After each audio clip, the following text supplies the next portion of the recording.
जय शिवराय मित्रांनो, प्रधानमंत्री पीक विमा योजना ही शेतकऱ्यासाठी नुकसान झाल्यानंतर मदत म्हणून देण्यासाठी ही पीक विमा योजना आणली। तर शेतकरी मित्रांनो, यामध्ये घोटाळेबाजाने भरपूर प्रमाणात नफा कमवण्याचा आणि शेतकऱ्याला पैसे न मिळू देता आपण कमवायचे हे धोरण राबवले आहे। ते कसे राबवले ते आपण पाहणार आहोत।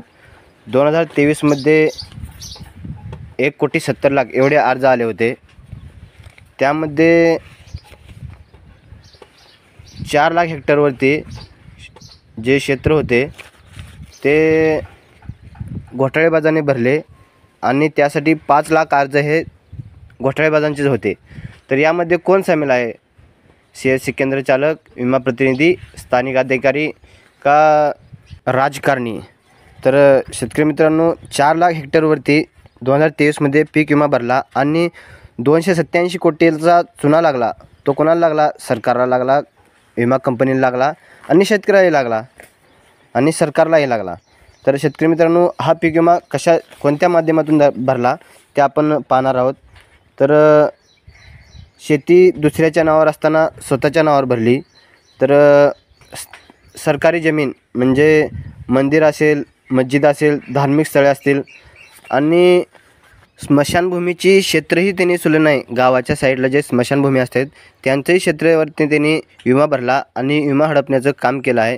तर शेतकरी मित्रांनो, शेतकरी स्वतःच्या शेतावरती लवकर पीक विमा भरत नाही, तारीख संपत आल्यानंतर भरतो। तर हा पीक विमा भरला कोणी ते आपण पाहणार आहोत। तर शेतकरी मित्रांनो, जास्त जमीन दाखवून, कमी क्षेत्र असताना जास्त जमीन दाखवून 6,500 अर्ज भरले आणि बोगस भाडेपट्टा करार दाखवून 32,000 अर्ज काढले आणि जे सामायिक क्षेत्र असतं त्या क्षेत्रावरती संमती न दाखवता असे 23,000 अर्ज हे भरण्यात आले होते 2023ला। आणि पीक पेरलेच नाही, तिथे काही पीकही नाही, पडीक क्षेत्र आहे, अशा ठिकाणी पीक विमा भरला। आणि काही शेतकऱ्यांनी चुकून आपल्या क्षेत्रावरती पीक विमा चुकी झाली असेल, मोठं क्षेत्र असेल, अशा ठिकाणीही घोटाळेबाजांनी पीक विमा भरला आणि पीक विम्यात नोंद केली नसतानाही 90,000 अर्ज भरण्यात आले। म्हणजे पीक विमा फक्त भरला आहे असं दाखवले, क्षेत्र नसतानाही, कुठेही क्षेत्र अवेलेबल नसतानाही त्यांनी पीक विमा भरून 92,000 अर्ज भरले। तर शेतकरी मित्रांनो, 4 लाख हेक्टर क्षेत्रावरती एवढे अर्ज भरून 287 कोटी हडपण्याचं काम केलं आहे। हा एवढा विमा एका जिल्ह्याचा, मोठ्या बीड असेल, धाराशिव असेल किंवा अहिल्यानगर असेल, संभाजीनगर असेल, कोणत्याही एका जिल्ह्याचा पीक विमा हा या घोटाळेबाजांनी आणलेला आहे।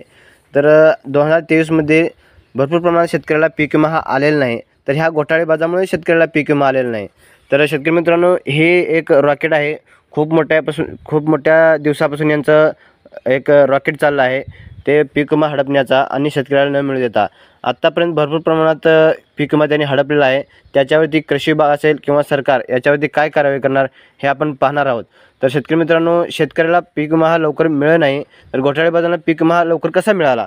त्यामध्येही पीक विमा कंपनीचा समावेश असू शकतो किंवा राजकारणी असू शकतात किंवा CSC धारक हे शेतकऱ्यांचेच पोर असल्यामुळे CSC धारक हे असे करू शकत नाहीत, करू शकतात एखादे, तर तो शेतकऱ्याचा नसेल। तर जो घोटाळेबाजामुळे शेतकऱ्याला पीक विमा मिळत नाही त्यासाठी कारवाई सरकार किंवा पीक विमा कंपनी किंवा कृषी विभाग काय करेल हे आपण पाहणार आहोत। तर शेतकरी मित्रांनो, तुम्हाला याविषयी काय वाटते नक्की सांगा। आणि आपल्या चॅनलवर नवीन आला असाल सबस्क्राईब नक्की करा। धन्यवाद।